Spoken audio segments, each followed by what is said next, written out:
All right, so I'm going to do kind of a basic overview with you today of the product itself. We're going to continue to dive into these trainings a little bit deeper each time we get on our calls together and learn different components, but today is really just all about your database, how you're going to search your members and edit their profiles. When you start, just to confirm, you have logged into the system, is that correct? No, we've not done a look. Let me double check that, but I don't recall that. Let's do that first on your own without looking at my screen. Yep. Okay, go ahead, start. You can still be looking at my screen, but I'm going to kind of just instruct you where to go to make sure that you can get logged in. The first thing that I'd like for you to do is to go ahead and open up a new tab, and in that tab, I want you to type in the following web address. Let me know when you're ready. Okay. We're going to be visiting KAHPERD, KAHPERD memberclicks.net/admin or administrator. You can type in the full word or just partial. Or it may need to be the full word, administrator. Let me know. Say that again. KAHPERD.memberclicks.net. .net. /administrator. Perfect. There. All right. Are you there? I am. Awesome. So you should be on a login screen. Is that correct? Yes. All right. So I'm going to give you your username and password. Your username is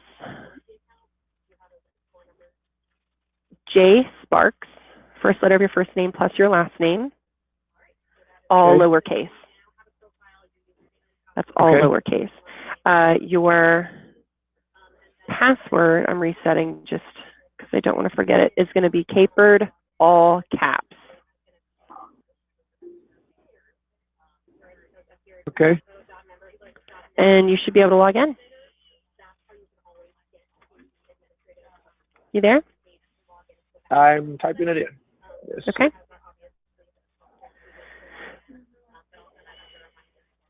Perfect. All right, so go ahead and bookmark this screen because you're going to be coming to the site all the time.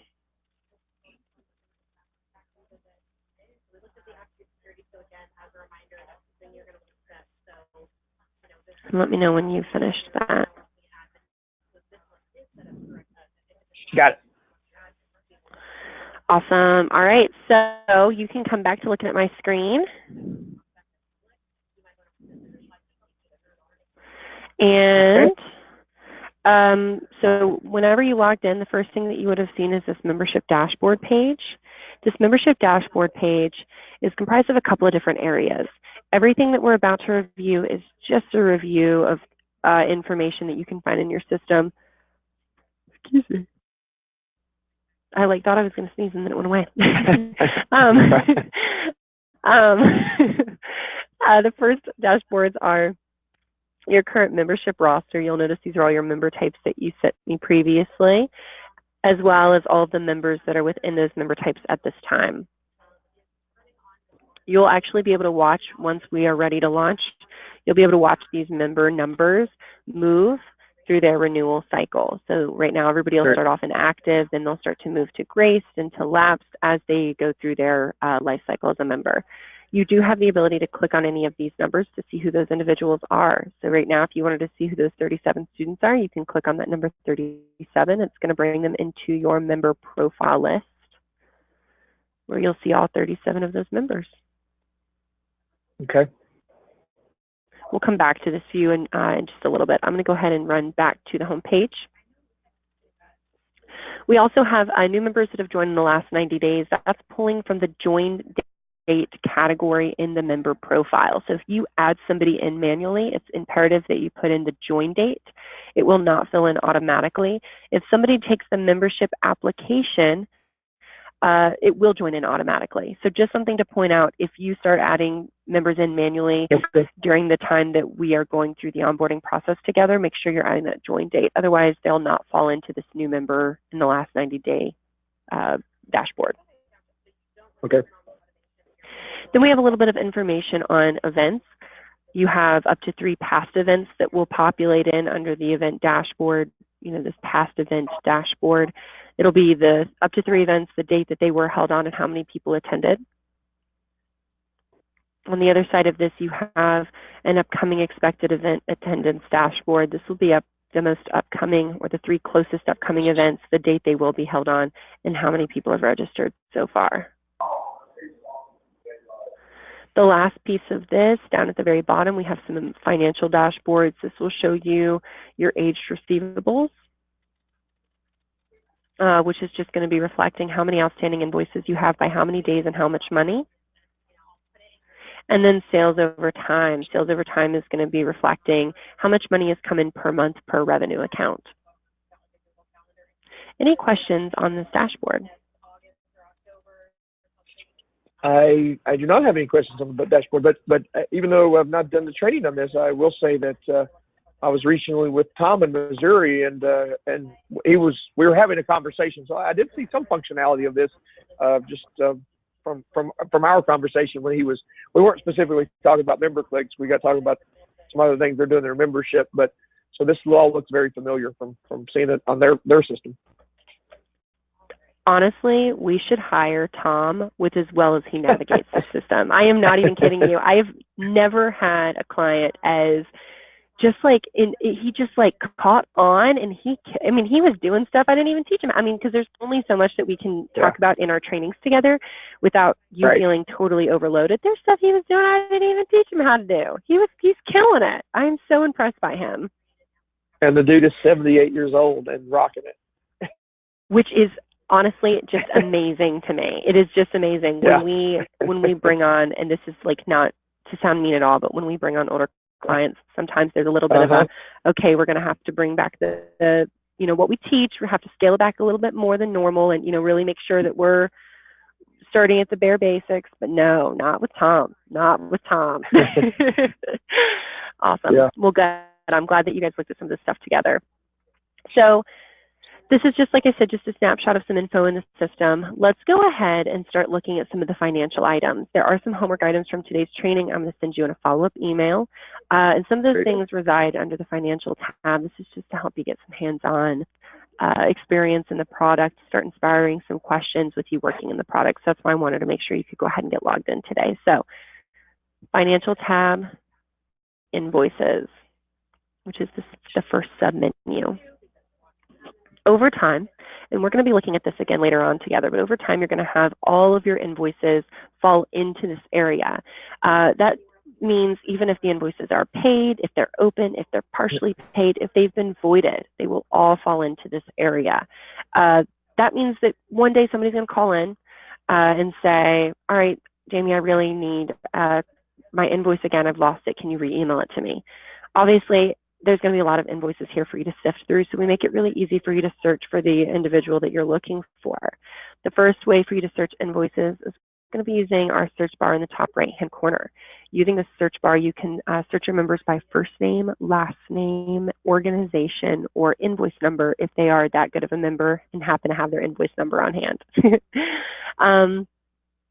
You can also search by open or like by invoice status, whether the invoice is open, pending, paid, partially paid, or voided. So you have lots of ways in here that you'll be able to search for invoices. We're going to be looking at this again later on. Like I said, want you to watch that recording from my coworker going through all of this. But for today, I just wanted to show you that this is where all the invoices will live over time. The first thing that I want you to complete in the system is going to be this invoice settings icon. All of your invoices will look the same, but there are some customization pieces that you have for your invoice. The first is what logo appears on your invoice. I want you to go ahead and jump in here and upload your organization logo. This will appear in the top right-hand corner of your invoices. The second thing that I want you to do in here is add your organization information in this blank box. This is the organization information for you that will populate on the top left-hand corner of your invoice. Okay, everything else. Am I supposed to be seeing your screen, or am I on my screen now? What do I need to be? You should be looking at my screen. Can you go back and look for it? But I don't. Unless I have two boxes open. Bear with me. Let me see. Huh. My screen's not changing.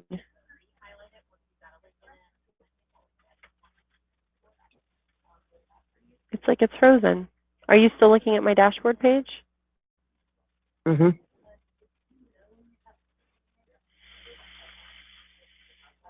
Why are you not working?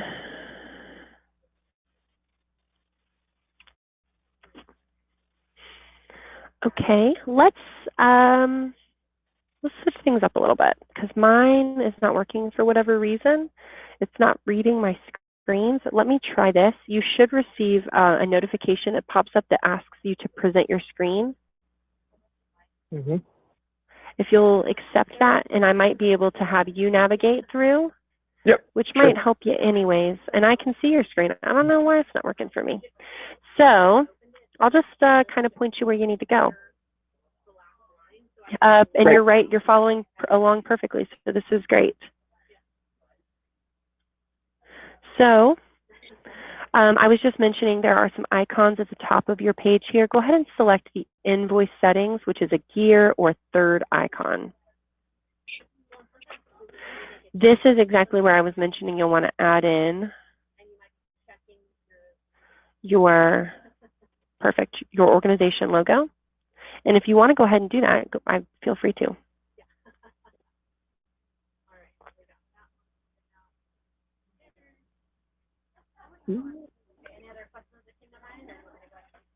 Find the right one.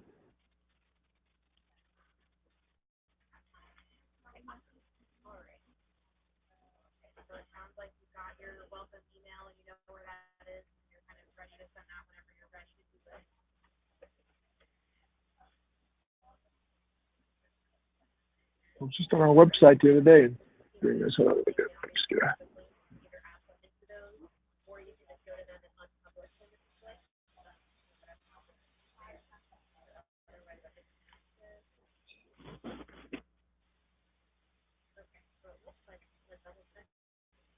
Yeah, it should be fine. I can go back and change it if I need to, but I'll do it for now. Okay. Awesome. Perfect. So the second step of this is scrolling down, and there's a blank text box down at the bottom of the page. Why don't you go ahead and just type in your organization information. This is the information for your association that will populate on the top left-hand corner of the invoice. Typically, this would include like a remit payment to address. So if they wanted to submit a check,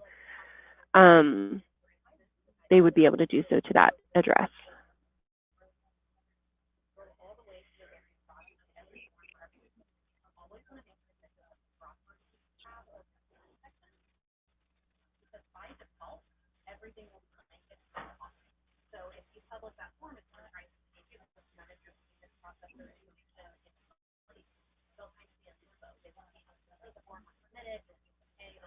Like that? Do I need that much information or not? No, actually, I think that's perfect. I'd leave it just like that. Awesome. Okay. So then up in the top right-hand corner, there should be a save button. You can just go ahead and hit save. Save or submit? Submit. Submit, yeah, that's exactly right. Okay. All right. So the next item that I want you to complete is the second icon that says invoice templates. Go ahead and click on that. I'm going to explain what these are for just a moment. Yeah, you can go ahead and select create an invoice template. So I'm going to explain what these are before you get started. Okay. A little while ago, we talked a lot about notifications that can come out from the system in regards to dues renewals. So you sent me that notifications document, and you told me the verbiage that you want to go out in regards to your dues renewals, as well as when you wanted those notifications to go out. We can send up to 12 renewal notifications, if you remember that conversation, to your members to pay their dues. So we've talked a lot about notifications for dues renewals, but we haven't talked about what if there's another type of invoice created in your system? How are we going to let your members know that they need to pay that invoice, or remind them to pay it, or let them know that you've received payment? That's where invoice templates come in hand. So for every other type of invoice created in the system, you're going to want some notifications set up to go out in regards to that particular invoice type. I would typically suggest that you begin by creating just like a pen and paper list of the different types of invoices MemberClicks will be responsible for creating for you. Some examples would include things like a new member, events, donations, partnerships, sponsorships, even a miscellaneous invoice. I know for a fact that new member will be an example of this. So I want you to go ahead and create an invoice template for new members. This means they've taken the membership application, and we either want to let them know they have an open invoice, or if you are forcing them to pay at time of membership application submission, at least letting them know that that you've received payment. So we're going to name our invoice template so you know what this is going to be used for. The second step is determining when the net due date is. It could be due upon receipt or anywhere from 15 to 90 days. 30 days is most typical of what I see, but you can select whatever feels most usual for your association. I'd go ahead and just select one of those. Okay. The third step here is adding footer information. There's going to be a notes section on every invoice. You can leave it blank, or you can provide some notes. This could be anything from, if you'd like to submit a check, please send it to the following address. Something as simple as, if you have any questions, please call or email Jamie at so-and-so or so-and-so. Or it could be just a thanks for applying for membership. We appreciate your support. Do you want to throw something in this area? Yeah. Sure.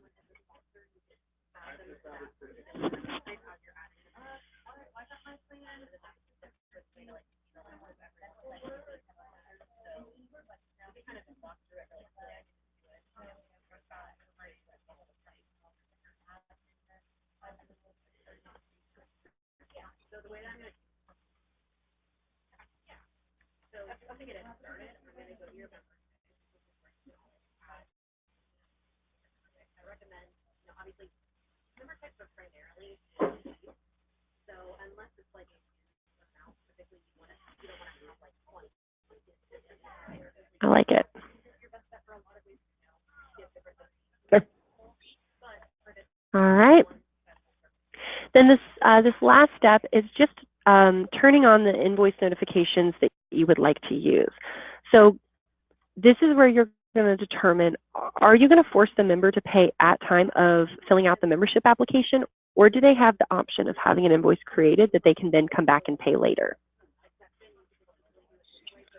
Well, and then this year too, as I'm thinking about this and practicing, we're going to do the free membership drive for the first 2 months of the school year or something like that. So that's the reason I was thinking to go ahead and, as we're practicing this, they'll get a receipt, but they're not actually going to be making an actual payment to us this year. So that's the reason I went ahead and made it due upon receipt, since it won't be charged actually. Yeah, that makes sense. Cool. So in that case, go ahead and turn on the notifications that you would want to use when they become a new member. And these may not necessarily apply this year, but I would kind of think long term as well. Right.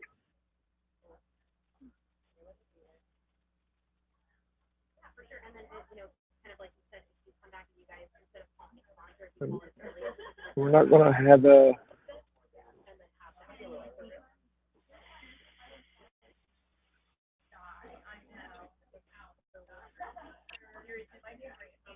I think at that point, I mean, I know in moving forward, yeah. Well, if they're not going to have a past due if they're not paying up front, so I guess I'm going to turn these on and then change them later, right? Yeah, you definitely. But I'll be using these in future years, in other words. And if they do pay immediately, they're not going to receive any of these other notifications. Or if they don't pay, they get the open invoice and then they pay before the reminder emails due, then they won't get any additional invoices. So it'll stop once the payment's been made. This is perfect. One other thing I want you to go ahead and do for just a moment, maybe just one or two of these. you'll notice that there is an edit the email button next to each of these emails that you might want to send out. Go ahead and click on that edit the email. The reason why is because MemberClicks throws some default verbiage in here for you, but I'm going to be totally honest, I think this is a little bit spammy. I would maybe at minimum throw in a signature line at the bottom of this email so that your client knows that this is coming from KAHPERD.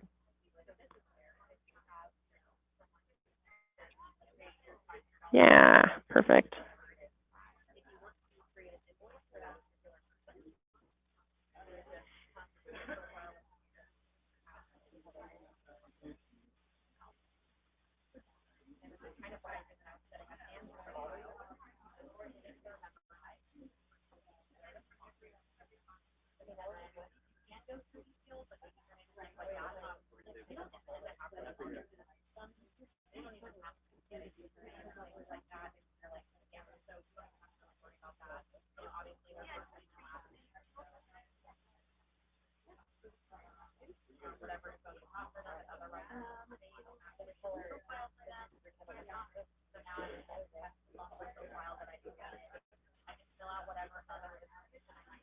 Okay.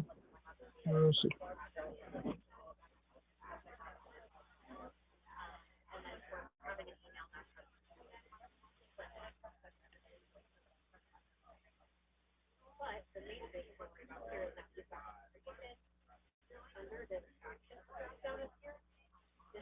Oh, and I just. Perfect. I love it. And then when you're done, go ahead and hit submit. So I'd like for you to jump in here and try to create some additional invoice templates maybe after our call today on these other types of invoices the product may be creating for you. So that may be something like I mentioned, events, sponsorships, partnerships. I would definitely have a new member, an events, and a miscellaneous at minimum. It may not make a ton of sense how we're going to use these today, but this is going to loop back into our forms training, which will be our third training we complete together. So if you have this done kind of before that training, we'll be in really good shape. It also has to be complete before we can launch your website. So if you get it done now, you won't have to do it later on. And that is kind of technically the second piece of homework, but you've already completed the first, so I'm going to call it the first piece of homework from today's training. All right. I'm going to change actually, let's talk about a couple of other things here. The fourth icon that you see are your revenue accounts. Go ahead and click that revenue accounts button. Sorry, my phone kind of rattled. The revenue accounts? Yeah. So I don't think you sent me a list of your revenue accounts. Do you recall that that's something you still owe me? Apparently so, because I do not remember sending that. Okay. No worries, and you may not have totally known what that meant. So revenue accounts typically will come if you're from your QuickBooks financial software, if you're using QuickBooks or whatever your financial software is. I think you are using QuickBooks. These are just, revenue accounts are just fields that help you filter where your money's going. So without revenue accounts, all of your money that you collect goes into one big bucket. And if you try to figure out where your money's coming from, you're going to look in that bucket and you're not going to be able to know what's what. Whereas if you have revenue accounts set up, we have a bunch of different buckets and we can look at each individual bucket, pick it up, look at it and see exactly how much money membership dues brought in. Maybe for new members, maybe for dues renewals, maybe for a particular conference or event, maybe for sponsorships or donations or whatever that may be. So that's how we're going to use these new revenue accounts. I would definitely recommend if you have a financial person, like a VP of finance, getting with them to receive those chart of accounts or revenue accounts from them. If you have no idea what these could be, I would just add in a couple of revenue accounts like events, donations, whatever you think, wherever you think your money comes from. But I would check with your VP of finance or if you have a financial person first before. So, any questions on that? No. All right. It's just basic information on. The minimum that you'll need to fill out is that top row where it says account name. Okay. You don't have to fill out this other stuff, but if you do have a financial person, they may want to have control over these other items as well. Okay. Thank you. Yeah. All right. And let's take a look at our last icon that says payment processor all the way at the end here. So, have you started this MUA application? No, that was one of the questions I had, and then I thought you were going to connect me with Hart, the MUA representative. Yeah, I'll send you and Hart an email right now. That very well may be something that I owe you, so I'll get that sent over to you guys okay. right after our call today. Definitely, once you get in touch with her, go ahead and start. You guys do not offer auto renewals, correct? We have not. You mean for membership? Correct. Yeah, we have not done auto renewal previously. Okay. Or before. Cool. No worries. I'm just going to let her know that you're not using auto renewal. I mean, I'm not. I think if that's an option we can do, I think that would be good to build in. But we've not, just because of the nature of how we've collected before. It's always just been individually when they register with convention, basically. So I think it would be a good way to retain more people. We just not previously had the capacity to do it. Yeah, so I can let Hart know that you guys might be interested in it. Just to kind of give you a heads up, there are some additional fees involved. If you had a monthly or semi-annually member type, I would definitely encourage you to use it. For an annual member type, I think sometimes it can create more work than it's worth. So if somebody's card changes, expires, you know, whatever the case may be, maybe somebody canceled a card, it's going to try to run the card, and one singular notification goes out that says, hey, your card failed. That's only one. And you would have to be CC'd on that, and then you're kind of responsible for following up with them after that, saying, are you going to pay? Where are you at? Did you get a new card? Please provide this information. And it's kind of left on you to continue following up. So I don't love it for annual renewals. You can definitely use it, but since it's additional money on top of that, I don't know if it would be worth it. What are your thoughts? I agree. I agree. That's a good breakdown. So, yeah. Okay, cool. I'll just let her know that you're not necessarily interested now, but you could keep in mind that that is something that we offer. The other, I don't know how else to say it, the other PERDs, my MOAPERD and my SAWPERD or SAPERD, and they're not using it, which is another thought too. Awesome. So let's kind of change what we're thinking about for a second, and I'd like for you to go ahead, and in the top right-hand corner, you're going to see a search bar. Go ahead and click that search bar, and you can start typing in somebody's name. It could even be your own name if you would like. Just go ahead and start typing in like 3 letters. Yeah. Go ahead and maybe take out, just have J-A-M. So you'll notice what it's doing the second that you type in 3 letters, it's going to start searching for those 3 letters in your members' first names, last names, email addresses, or even organizations. So I just wanted to show you when you're doing searches, you may not remember how to spell somebody's name. You may kind of have to fake it till you make it when you're searching for somebody. You may just know what company they're with, or you may just have their email address or correspondences. You can search that in the search bar, and it'll show you the results that apply. Go ahead and choose your name from this drop-down. It's actually towards the bottom. Yeah. You just passed it. There you go. So once you've selected somebody's name here, it's going to bring you into their profile. These profiles are broken up into different sections for a reason. I know we've talked briefly about this previously, but we have what we call, I'm going to say this word a million times as we go through our trainings together, attributes. Attributes are a piece of information that describes your member. We've broken our attributes up into 3 different sections. Those sections are built-in attributes.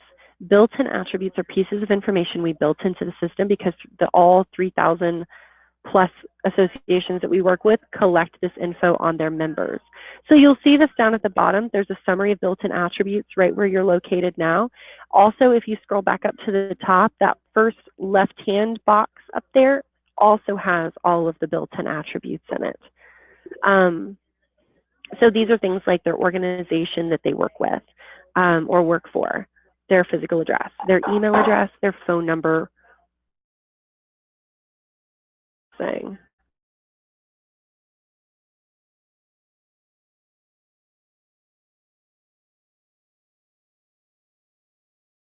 Because they are built into the system, but I can just about guarantee you would want to collect all of this information on your members. All right. Then we have a second type of attribute in our system, or second category of attribute, and I would call those system attributes.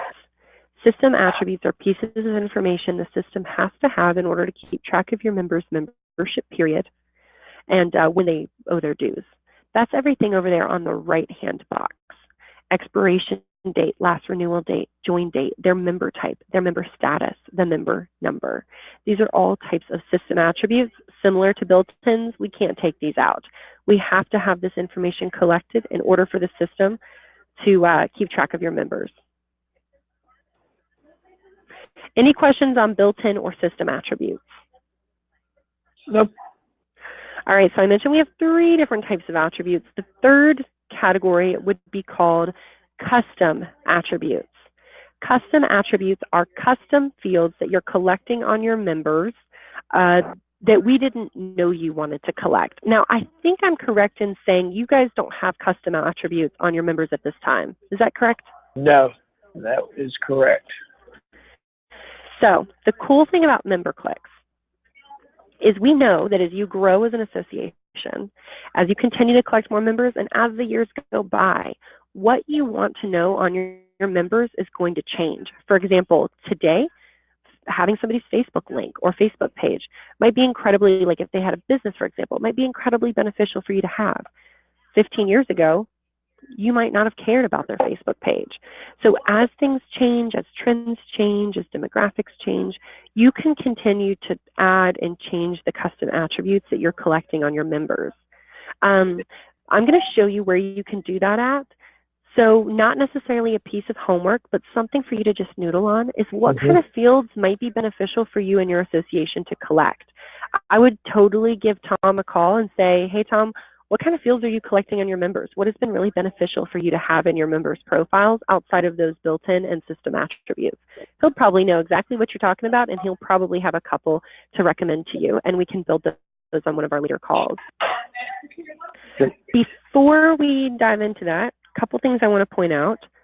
Go ahead and click Edit next to any of these fields by your name. I just want you to feel comfortable editing your members' profiles. Awesome. So it's going to drop you right down into this area. Go ahead and take just a moment to fill in the rest of these demographics on yourself.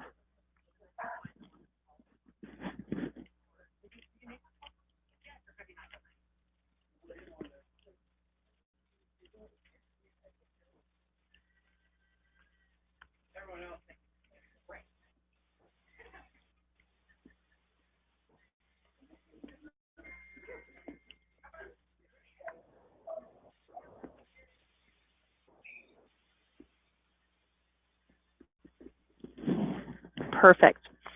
Now you'll also notice across the middle of this page are some additional tabs. Let's go ahead and just click on each of these tabs so you can kind of see what they're all about. Starting with contact preferences, all of your members, so not only can you see this in your members' profiles, but they can actually see this on the front end when they're in their own personal profile as well. All of your members have the ability to determine their contact preferences. If you scroll all the way down to the bottom of this page, your members will also have the ability to completely unsubscribe from your emails. Every email that you send to your members from MemberClicks has to, by law, have this little link at the bottom that says, if you wish to no longer receive these emails, unsubscribe. If your member unsubscribes from your emails, no matter what, they're still going to receive form confirmations and dues renewal notifications. They cannot opt out of those 2 types. Message history, the third tab. This is going to house any email that you ever send out of MemberClicks to your members. It's also going to list if they read the message, opened the message, or I should say open, did not open, maybe if it bounced, maybe if they're unsubscribed, whatever the status is around this message will show you in this area. Once again, your member also has access to this. So in their own personal profile, they'll be able to review the messages you've sent to them as well. I personally think this is the coolest feature because my personal email is so full of spam. Sometimes it's hard for me to find what I'm looking for. So if they're looking for a specific email from you, they can go directly to their profile and don't have to sift through their other personal emails to find it. Great. E-list. E-list and committees. I'm actually going to skip these for a moment. These have to do with social community, so it's hard for me to start talking about these without going down a rabbit hole, but we'll circle back to these on our 4th training together over social community. And would those be built? Would those be built, or I assume the E-list would be built based on custom attributes? Is that a possibility? Is that kind of how that's used? E-lists are not able to be built on custom attributes. E-list can only be created by member type. So you could have an E-list all for students, and then you could auto-subscribe everybody to that E-list. You can, however, use your profile list to search for specific attributes, create a list of people, and bring them into the contact center and email them. Okay. Which I think is what you're probably going to be looking for. Right. Yeah, I was just thinking, like, one of the things that I would assume we'll put in custom attributes is if you teach elementary, middle, or high school, and so then having that specific list, but we could create that. You sure can. Exactly. That would be a custom attribute. Exactly. Right. Killer. Okay. The next tab that we'd be navigating to is submissions. This is going to house all of your members' form submissions. So if you're curious if this particular member registered for an event, or maybe they've called you because they can't remember, you'll be able to see this right in their profile. Same for the member, however, they'll also have a submissions tab where they'll be able to see a summary of all of the forms they've submitted. Invoices is going to house all of your members' invoices. It's also going to reflect whether those invoices are paid, open, voided, whatever the status of the invoice may be. Last, you have a notes section. This notes section is something we've added just recently. You can keep personal notes in here. This is the section your members cannot see. So if you want to say, Bob called in, he's really mad, we need to call him ASAP. You can write that in here. Bob's not going to see that message. One thing that I do want to point out, this field, whatever you put in this notes section, is not exportable.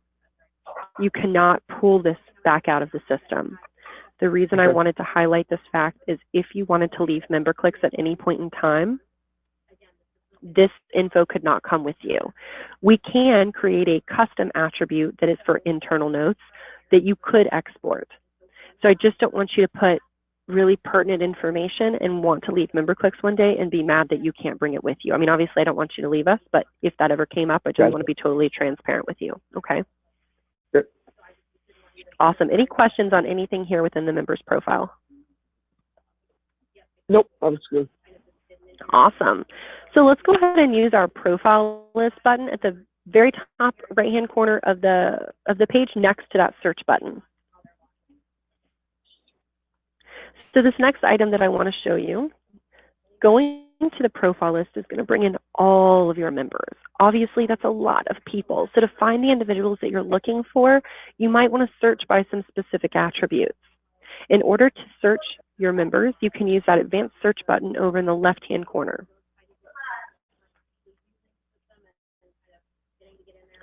This is going to bring a pop-up where you can search by attributes, event submissions, or form submissions, event statuses, and then any other statuses that may belong to your members. Go ahead and click attribute. Yeah. And you can use your drop-down to see what attributes you can search by. You can search by anything. Now, when we add custom attributes, they'll be included in these searches as well.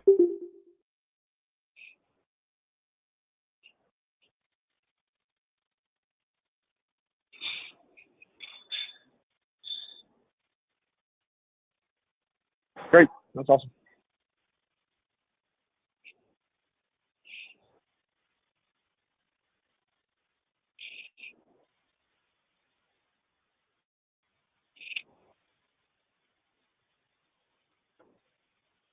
Are you there?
Hey, can you hear me? Yes. There we go. Are you Perfect. there? So Yes. I am. Awesome. So I was just talking a little bit about what are you going to do with this list once you've created it. There's actually a lot of different actions that you can take to this list. Go ahead and use that tag all users button that you see in the column headers for the list across the screen, and select tag all on all pages. That makes 37. At this time, once you've tagged these individuals, there's an actions button to the right-hand side of the page.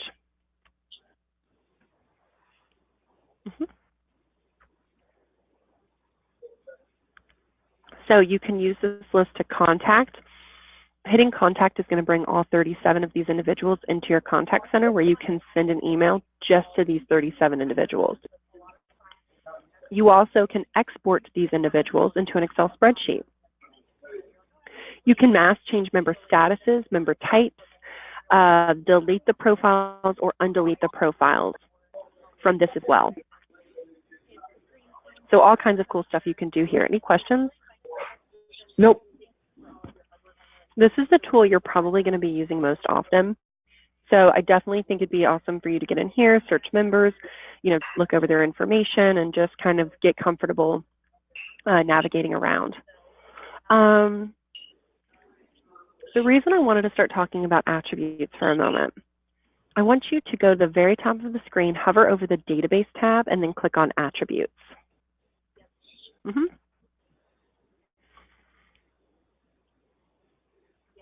The first thing that I want to show you is these are all those built-in attributes that I was talking about a little bit ago. You have the ability to, I wouldn't make these required because this is really making them required for you as an admin. You do have the ability to make these attributes required on forms, such as your membership application. So I would kind of leave these turned off here. I would, however, start recommending that you add custom attributes for whatever fields that you might want to start collecting on your members. That's going to be, yeah, go ahead and click on that. Can you think of a field of info that you might want to collect on your members? So this is what this is the field you're talking about where after I talk to Tom, I would add these in, the custom attributes. Is that what this is? Or is this something different? You can talk to Tom and ask him about it first. Okay. Yeah, I mean, that's where I would think that the, I know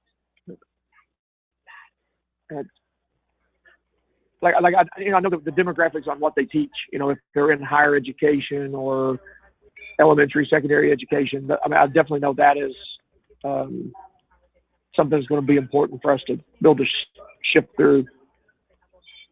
So you could say grade level, or you could maybe not grade level, but what would you call that? Grade level? Yeah, that's what I was curious what they would call it. But we could call it grade level for now, and then we could change it. So you would add it, and then see this choose type over here. It's a drop down. Okay. We're going to choose selection set. Whenever we can, we want to make a selection set custom attribute because that's easiest to search by in the system. Yeah. An example that I always use, and you may not need to hear the example, but if you're looking for somebody's favorite color, you could search for a text box. You could search green with a capital G. Well, somebody else may spell it green with a lowercase g. Somebody may say green all uppercase. Somebody may spell green funky. Somebody may spell green just totally wrong. Well, you're only going to get the search results from the green the way you spelt it. So you're missing a lot of information there. Whereas in this case, they have to choose. Yeah, awesome. Multiple choices, perfect. Go ahead and add a couple of the selections that you mentioned a moment ago. We can always come back and edit this.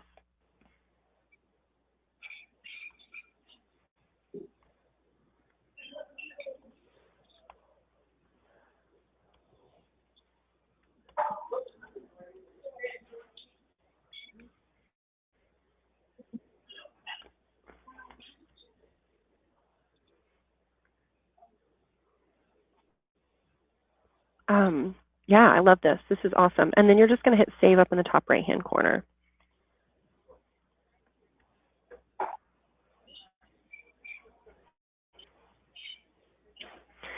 Awesome. So I would just continue to kind of noodle on this, continue to add some of those additional custom attributes that you want included. And like I said, you can add these at any time. There's no rush. So the next thing that I want to start talking about for just a moment is go back to the top of this page. This is going to be your third and fourth, or for you, second and third piece of homework. So you're just actually going to scroll up on the page that you're on now. Perfect. There's two different links at the top. One says Profile Owner Attribute Security. One says Attribute Security. Go ahead and click on that link that says Profile Owner Attribute Security. So we've talked about how your members can have these attributes, and then these attributes can be viewable by your members. You can allow your members to edit these attributes, or they could be totally hidden. For example, that internal notes attribute I mentioned earlier that you could create if you wanted.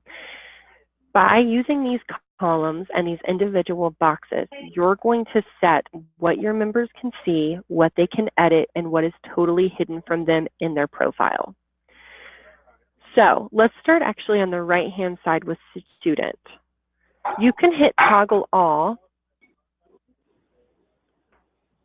and you can do edit or view. Would you say that you want your members to be able to edit the majority of stuff or only view the majority of stuff? So this would be what they can do after they've registered. Is that what I'm understanding? Exactly. Once they're a member, they'll have like a member profile.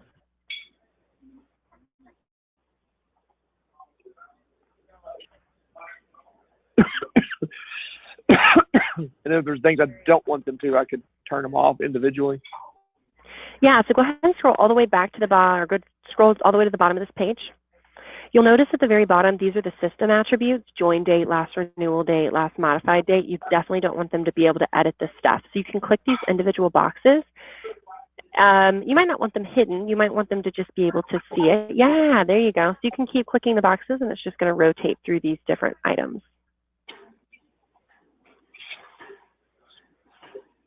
Perfect. You'll just need to do that for each of these different member types. Does that make sense? Yep. Okay. Now there's one other item. If you go back to the very top of this page. Hold on just a second. Let me write my note here, my homework page.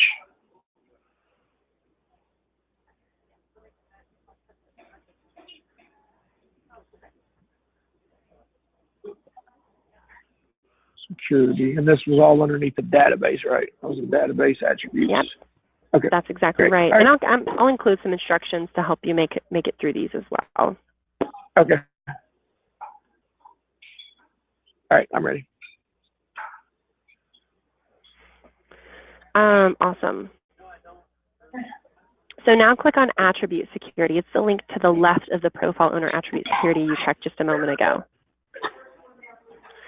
So this looks very similar, but it's a little bit different. You'll notice that there's a drop down in the left-hand corner of this page. When you use the drop down, these are all your member types and even non-member types.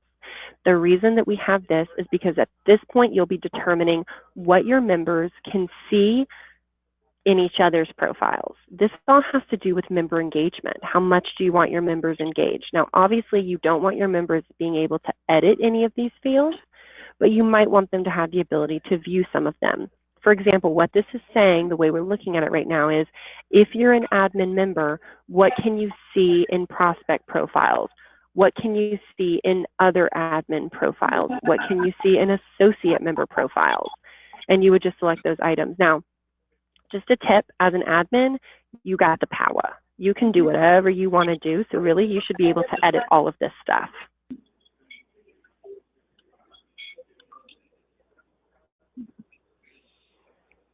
Okay.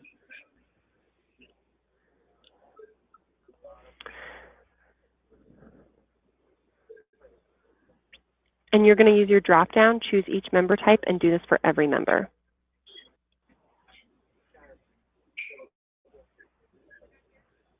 Okay. I can put some thought into those, but I can, okay. All right. And so I'm going to let you kind of try to work these out. If you feel a little confused when you're doing it, we're definitely going to check back over it together. So just give it an attempt, and I'll give you any best practices or most common things that I see associations do if I see anything that you did that looks super wacky. Okay? Okay. That sounds good. All right, I'm going to go ahead and stop our training today at this time because I've got a 1 o'clock call come up in like 2 minutes. In these last 2 minutes, can I answer any questions for you, or how are you feeling after this? Nope, looks great. I will get to work on my assignments as well, so I think I should be able to handle each of those on my own. And you brought up the thing with. Is there something I need to send you from our Quicken account? Is that a conversation I'm remembering? The revenue accounts? Yes, I know I need to create the types in there. Is that the only thing we need at this point? Or just creating a couple different types of revenue? Okay, all right. Yep, that's all we need at this point. Perfect. All right, well, I'm going to send you a follow-up email reiterating those homework items. Let's go ahead and quickly schedule our training for content. I am going to be sending you a content video that I'd like for you to watch before that training. Okay. How about next week on what you got going on Monday? Monday is wide open. How about 1 Eastern time? Okay. Okay, I'm going to schedule this for 1 o'clock Eastern time. That's going to be Monday the 30th, and we'll be reviewing our content training. So I'll send you that content video as well today. And if you have any questions for me between now and then, please don't hesitate to reach out. Otherwise, I hope you have a good rest of your week, and I'll talk to you Monday. You have a wonderful weekend as well. Thank you. All right, thanks, Jamie. Talk to you soon. Bye. Bye-bye.